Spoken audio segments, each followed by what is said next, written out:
Hey everyone, it's Joy here and welcome back to my channel. I hope you guys are having a really wonderful day. Now for today's project, I am using Spellbinders Be Bold Birthday from the Be Bold collection. This is a really large die, so this is going to make a slimline card which measures 8.5 by 3.5. And so you can see the die here.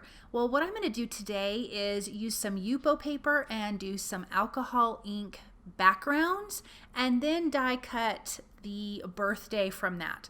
So I trimmed down my piece and it's going to fit like this. So my first background piece for the die cut is going to be using Patina, Coral, Peach, Bellini, and Pistachio. Then I'm using the brass pinata, and the other little bottle was my alcohol.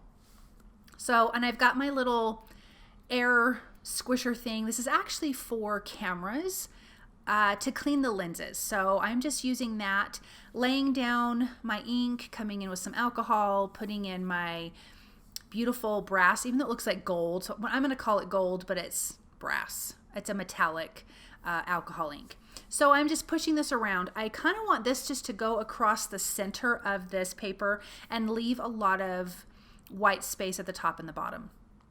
I want the colors to kind of bleed into each other and it just really have a nice flow to it. A very flowy feeling is kind of what I'm going for. So I'm just going to continue to do this. This is Coral. So again, in order, it's Patina, Coral, Peach, Bellini, and then Pistachio. And I love alcohol ink backgrounds and I can never just do one. So that's why I did a second one.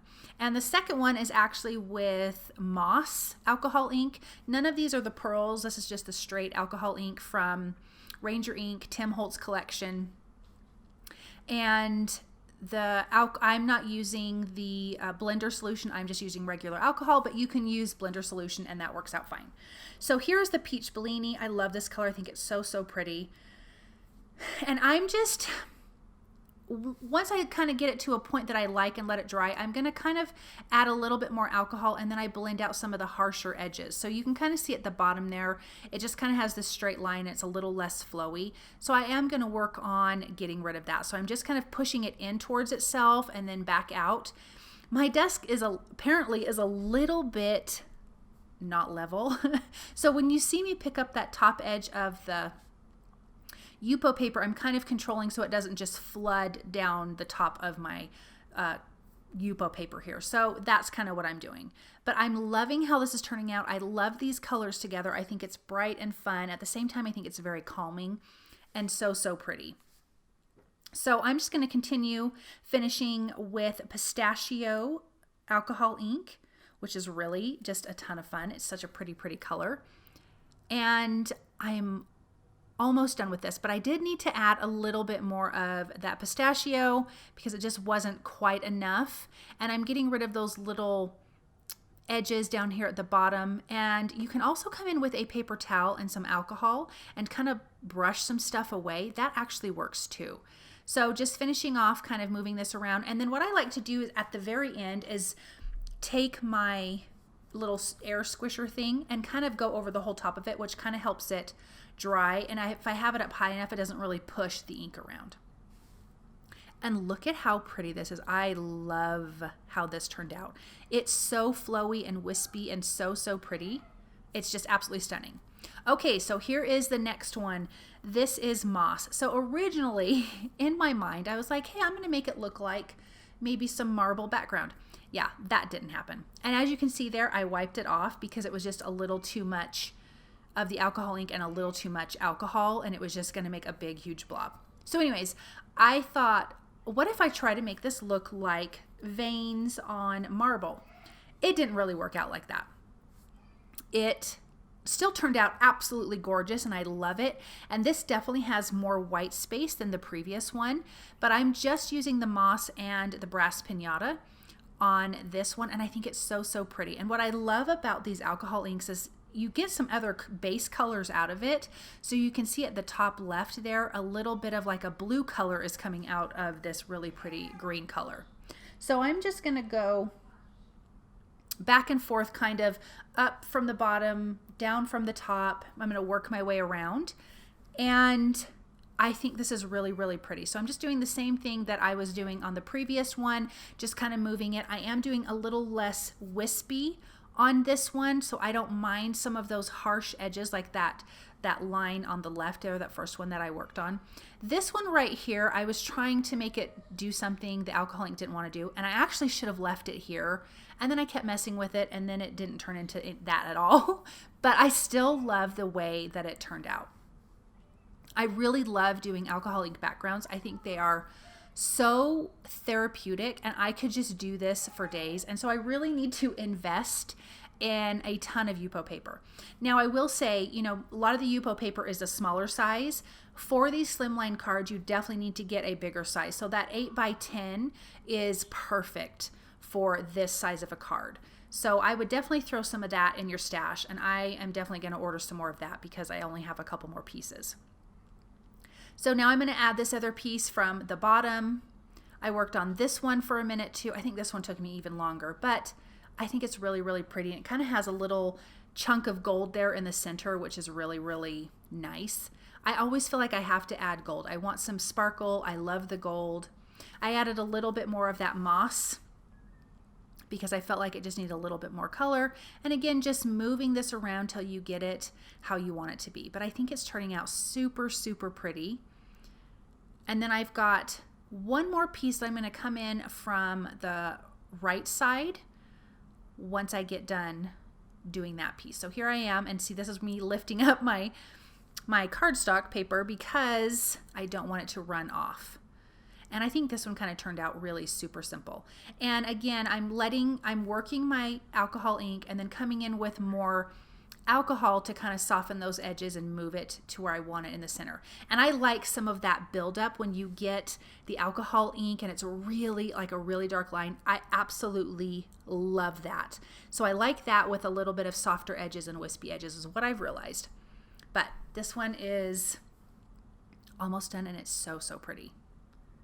Okay, so now everything is dry. I'm making sure nothing is sticky, and I'm going to run this through my die cut machine. So I'm going to tape this in place with low tack tape. I'm going to make sure my tape is not sticking to any of the alcohol ink. I'm not sure what that would do, if it would shift or not, and I don't want to mess this up. Now I am using my brand new Platinum die cut machine from Spellbinders. I have the Platinum 6, and I just pulled this bad boy out right now because I needed to die cut the slimline, and you know, when you have the Platinum 6, you have to move it and shift it and die cut it twice, and I just did not want that drama. So I used my new Platinum, and this sucker is ginormous. It is, I mean, you could commit a serious crime with that thing. It is so big. So now all of my pieces are die cut. I'm gonna lay them out, and look at how pretty this turned out. I am so in love because I love alcohol ink. I'm just so in love with it. Okay, so now I have a piece of light gray cardstock. I was gonna do black, but it was kind of harsh. So I wanted to bring in something lighter. So I'm using the light gray trimmed 8.5 by 3.5, and I'm just gonna start lining these up. Now, when you die cut these, you're gonna have little lips on some of the letters because they line up. So like the I to the B almost has like a little lip and a little curve in it because it just butts right up next to that letter. So it really kind of helps guide you on where exactly these letters are supposed to be placed. I'm just using some tape runner. I did not want to use liquid glue in case I messed up and needed to peel them off and restick them.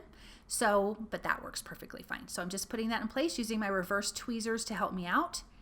Then in that same die, you have this kind of little fancy script that says happy. I've die cut that 3 times from Gold Mirror cardstock from Cardstock Warehouse. That gray cardstock is also from Cardstock Warehouse, which I will have listed and linked below. And I'm going to glue those together and if you follow me, you know I do this all the time with my sentiments. This gives it dimension, and I absolutely love dimension. So I'm going to glue all of those together, and then I'm going to adhere that on the bottom right of this card panel, and then we will put the other card panel together. So I'm going to start with the letter Y and just kind of work from right to left, making sure everything is lined up. I tried to use a T ruler, but it really didn't work with this because like the H is going to be hanging down lower than the rest of the sentiment. So I just eyeballed it, and again, just use some tape runner so I could easily remove it if I did not have it straight. So I did not use liquid glue this time because I just didn't want it to be crooked. So I'm going to put that in place.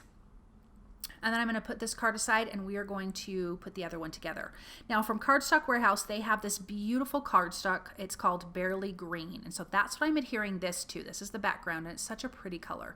Just doing the same exact thing with the tape runner and the reverse tweezers, getting everything into place. And I love how it looks against that green. I didn't want it to be white because there's so much white space on the word birthday. I did not want that to get lost, but I did want to keep it a very light color. So I'm going to put that in place. I did the same thing with the word happy, die cut it 3 times, but I'm going to place this one up a little bit higher. And I think it works because there is a little bit of white space up there. And just adhere that in place with my tape runner and my reverse tweezers. And then we've got this great happy birthday sentiment. Now I'm going to come in with Studio Katya's gold foil pearls and just add a few of those. And I added these to a slimline card base, the gray one to a gray, and then the green one on a white slimline card base. And these cards are finished. And I love these so much. And I think it showcases this Be Bold birthday from Spellbinders, and it is fantastic. Thank you guys so much for watching. I hope that you enjoyed this project. If you like what you've seen, please subscribe to my channel, comment, share, like. It is so super helpful. I do also have some affiliate links. They cost you nothing to use, so thank you for using them, and I will see you guys soon. Bye.